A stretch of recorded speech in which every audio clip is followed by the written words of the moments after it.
Go!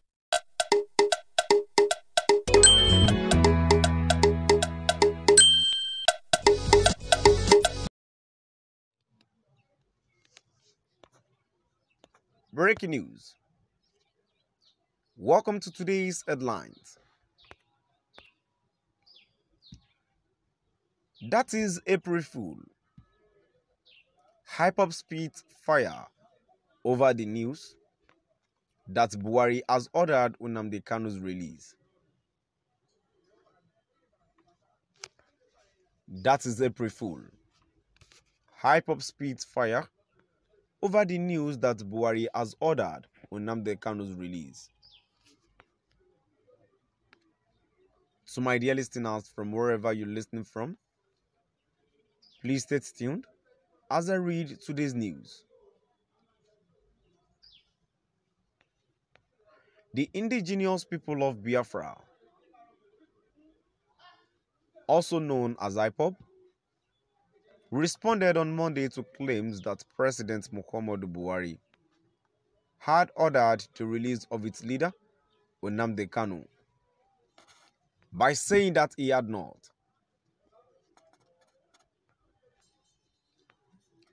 A statement made by the governor of Anambra State, Prof. Charles Soludo, stated that the security crisis in the country's southern region was caused primarily by the federal government's treatment and detention of the leader of the secessionist indigenous people of Biafra, Nnamdi Kanu.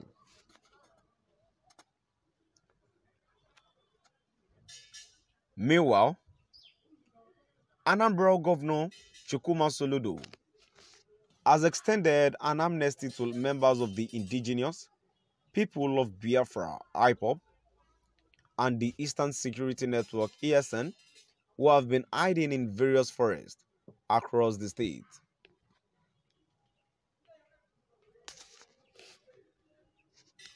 According to the Daily Post, the indigenous people of Biafra, also known as Ipob, responded on Monday to claims that President Muhammadu Buhari had ordered the release of its leader, Nnamdi Kanu, by saying that he had not.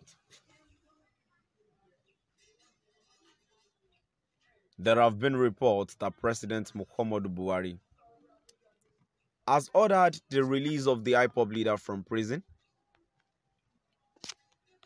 after being apprehended in Kenya and repatriated to Nigeria in June of that year. Kanu has been incarcerated ever since. Upon his return to Nigeria, the Ipob leader was brought before the Justice Bintalu Yako-led Federal High Court in Abuja, where he was arraigned. The Ipob leader was taken into custody on charges that appeared to be related to terrorism. However, reports on the internet stated that President Obama had ordered the release of the Ipob leader. Ipob spokesman Emma Powerful, however, dismissed such reports as unfounded. Powerful stated in an interview with Daily Post, "That is April Fool, and Ipob will not be moved by mere talk without action. Ipob is bigger than that." A statement made by the governor of Anambra State, Prof. Charles Soludo, to the Punch newspaper, stated that the security crisis in the country's southern region was caused primarily by the federal government's treatment and detention of the leader of the secessionist indigenous people of Biafra, Nnamdi Kanu.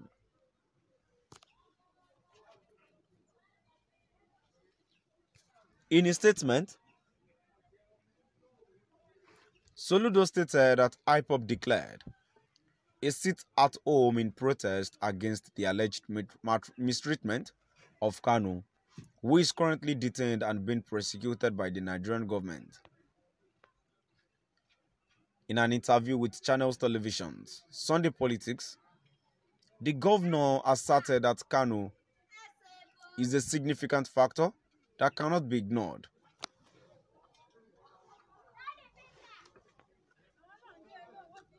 He said, "Let me be clear. You can like it or not like it. You may want to hear it or not. I am not a regular politician who speaks from both sides of the mouth. I say it as it is. My understanding of the situation in the Southeast is that every major organized group needs to be part of the conversation. Why did we start the sit at home? That the children of the Southeast have to go to school 4 days in a week instead of 5. How did we start sit at home? That the women selling pepper out there, those who depend on daily toil and sweat to earn a living, can no longer do that on Monday. Businesses are closing, and so on.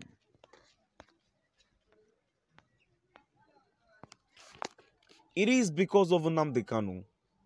No matter how you want to wish it away, it is essentially because of Nnamdi Kanu. So he is a factor. No one can deny that. He is a factor for anyone who wants to be realistic. Therefore, in a conversation about peace and stability in the Southeast,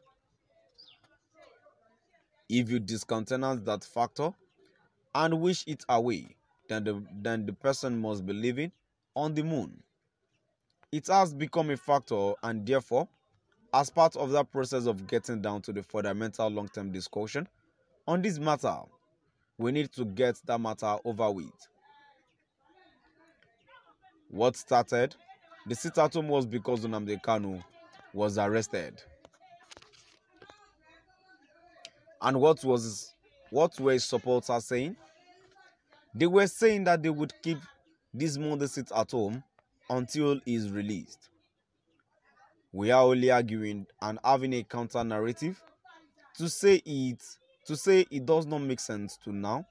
Say because someone annoys you somewhere else and you then go and lock up your entire family and say they should not eat, they should starve to death, children shouldn't go to school. I think they have brought that argument. To my dear listeners, now I've come to the end of our today's news. Please do drop by at the comment section